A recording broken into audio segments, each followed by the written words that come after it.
Question पढ़ लो, question बहुत आसान है, ठीक है। आसान नहीं है मगर कंफ्यूजिंग है। देखो क्वेश्चन में क्या कह रहा है कि an engine runs in between two reservoir 200 kelvin and a hot body reservoir which is at a 600 kelvin. बना लेते हैं। एक इंजन है, इन दोनों के बीच में काम कर रहा है। एक रिजर्वायर जो कि हमारा सिंक है 200 केल्विन पर है, और एक रिजर्वायर जो कि हमारा सोर्स है वो है हमारा 600 केल्विन पर, ठीक है। If the hot body cools down to a temperature of 400 kelvin in the process, then the maximum amount of work the engine can do. हमें ये निकालना है। ओके, तो ये कह रहा है कि एक इंजन है, इन दोनों रिजर्वायर के बीच में काम कर रहा था बहुत अच्छे से। और क्या हुआ, जब ये पूरा काम कर लेता है तो ये जो 600 केल्विन का रिजर्वायर है, 600 केल्विन का रिजर्वायर है, ये ये ठंडा हो जाता है। ठंडा होकर कितना बन गया, 400 केल्विन का बन गया। तो ये पूछ रहा है इस पूरे प्रोसेस के दौरान कितना मैक्सिमम वर्क ये हमें दे सकता है, ये इंजन हमें दे सकता है। एक ही फॉर्मूला है, बार बार रटा है, इस बार भी रटेंगे क्या, eta equal to D W by D Q और work done by Q one. ये वाला फॉर्मूला सबको पता होगा।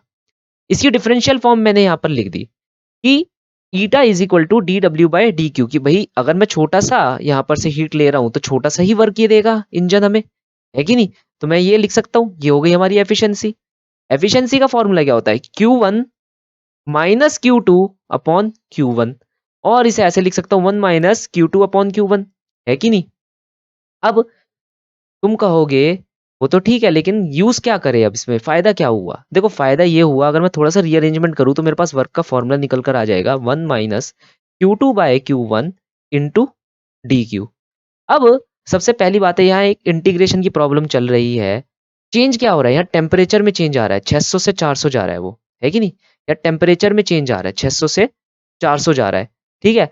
अब यह ध्यान से देखो, मुझे पता है कि मैं अपने हीट को, मतलब सॉरी अपनी ये जो हीट एनर्जी है इसे कैसे लिख सकता हूँ, इस हीट को कैसे लिख सकता हूँ, Q equal to M C delta T. याद होगा हम ऐसे लिखते हैं, Q equal to M C delta T. एक पर्टिकुलरली यूनिट मास के लिए मैं क्या लिख सकता हूँ, सी डेल्टा टी लिख सकता हूँ, डेल्टा क्यू को, ठीक है। याद होगा ये वाला फॉर्मूला, और माइनस लगाऊंगा यहाँ, minus M C delta T, ठीक है। ये फॉर्मूला तो याद होगा। अगर मैं इसे यहाँ पर लगाता हूँ तो मैं क्या लिखूंगा, माइनस 1 माइनस, देखो क्यू टू टेम्परेचर से रिलेट करेगा, इसका टेम्परेचर क्या है 200, तो यहाँ मैं लिख सकता हूँ T two by T one करके लिख सकता हूँ। लेकिन जो हमारा टी वन है यहाँ पर, ये जो टी वन है ये तो भैया चेंज कर रहा है ना, इसका तो टी हमें पता ही नहीं, लेटेस्ट से उसका टी टी है, लेकिन क्यू टू का तो टी पता है हमें, है कि नहीं।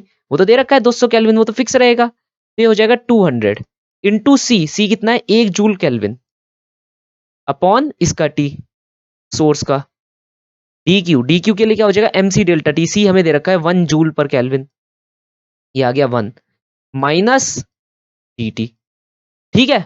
सॉरी माइनस मैं पहले ही लगा चुका हूं, यहां पर माइनस डी टी। क्या करना है, यहां सिर्फ इंटीग्रेट करना है। कहां से कहां तक का इंटीग्रेशन करना है, 600 से 400 तक का इंटीग्रेशन करना है, ठीक है। अब ये आ गई हमारी वर्क, टोटल वर्क, वो मैक्सिमम वर्क जिसकी ये बात कर रहा है, जो कि ये पुट ऑन कर सकता है, ठीक है। अब अगर तुम इस आंसर को यहां पर लगाओगे तो तुम्हारे पास क्या आंसर बनेगा, 200 1 माइनस लॉन ऑफ 3/2। कौन सा ऑप्शन करेक्ट हुआ, बी ऑप्शन करेक्ट हुआ। एक बार इंटीग्रेट करके देख लेना, ठीक है, आसान सा काम है। माइनस की वजह से ये दोनों फ्लिप हो जाएंगे, 600 जो नीचे है वो 400 की जगह पहुंच जाएगा, और 400 जो ऊपर है वो 600 की जगह नीचे आ जाएगा, ठीक है। इंटीग्रेशन खुद कर सकते हो, इंटीग्रेशन एक बार खुद कर लेना। तो डी डब्ल्यू क्या बैठ रहा है, 200 1 माइनस लॉन ऑफ 3/2। इस क्वेश्चन में नायाब चीज क्या थी, इस क्वेश्चन में नायाब चीज ये थी कि उन लोगों ने तुम्हारे दिमाग का यूज कर, तुम्हारे दिमाग से ट्रिक करा, उससे खेला। तुम्हें पता है हर चीज क्या है, हम पढ़ चुके आइडियल कि भाई ये चीज चेंज ही नहीं हो सकती।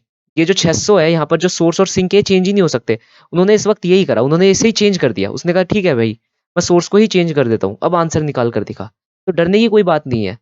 फिजिक्स चेंज हो सकती है, मैथमेटिक्स कभी चेंज नहीं हो सकती, मैथमेटिक्स वही रहती है। It is the language of the nature, ठीक है। तो यहाँ पर हमने पूरी मैथमेटिकल डेरिवेशन करके आंसर निकाल दिया।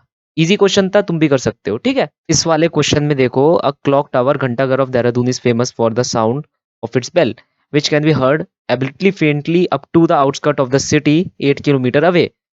Let the intensity of the fainted sound be 30 decibel. The clock tower is situated 80 meter high. The intensity at the base of the tower is. Okay. Question क्या कह रहा है, एक घंटा घर है देहरादून के अंदर, हमें नहीं पता कौन सा है, होगा कोई, ठीक है।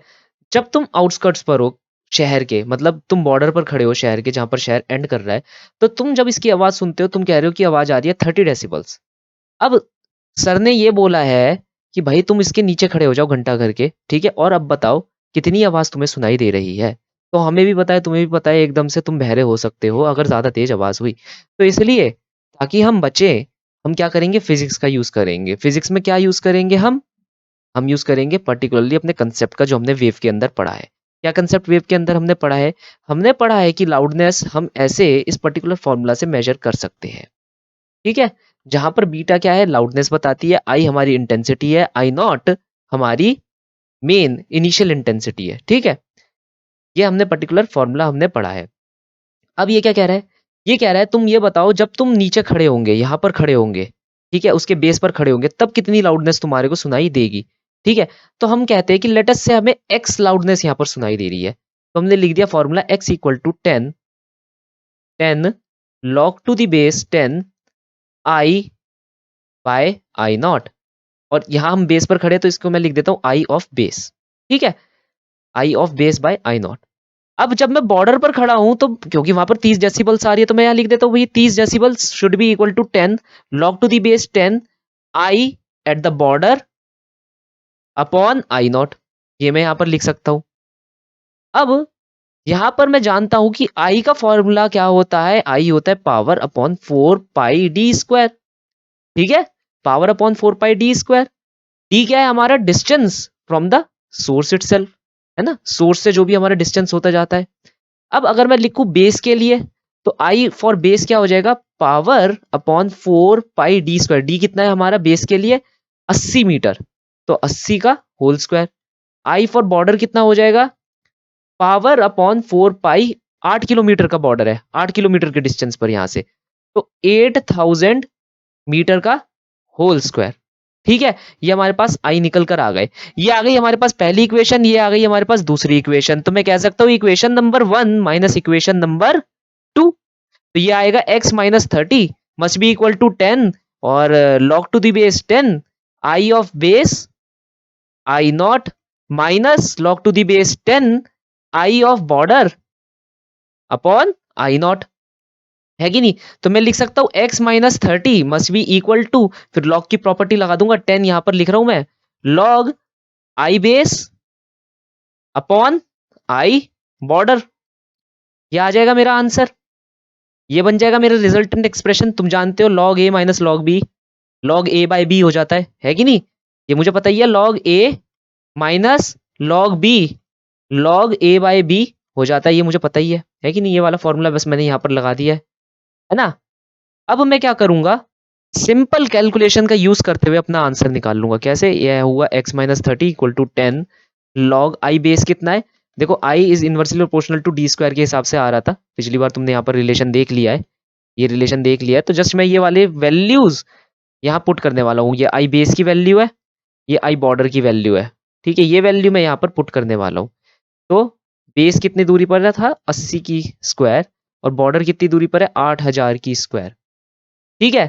तो ये क्या बना, x minus 30 equal to 10 log of, ये ध्यान से देख रहे हो, एक से एक गया और ये बचा 100, 100 टू द पावर 2, ये कितना बना, 10, 10 to the power log 10 to the power 4, ये कितना बना 40, ठीक है, लॉग टू द बेस 10 है ना यहाँ पर, तो कैलकुलेशन के हिसाब से कितना आ जाएगा 40, तो x minus 30 must be equal to 40, तो x की वैल्यू कितनी आ गई 70, तो 70 डेसिबल की साउंड तुम्हें सुनाई देगी। तो आंसर क्या है, बी है आंसर, ठीक है। इजी क्वेश्चन था, दो ही फॉर्मूले लगाने थे, एक ये वाला फॉर्मूला लाउडनेस का फॉर्मूला और एक इंटेंसिटी का फॉर्मूला।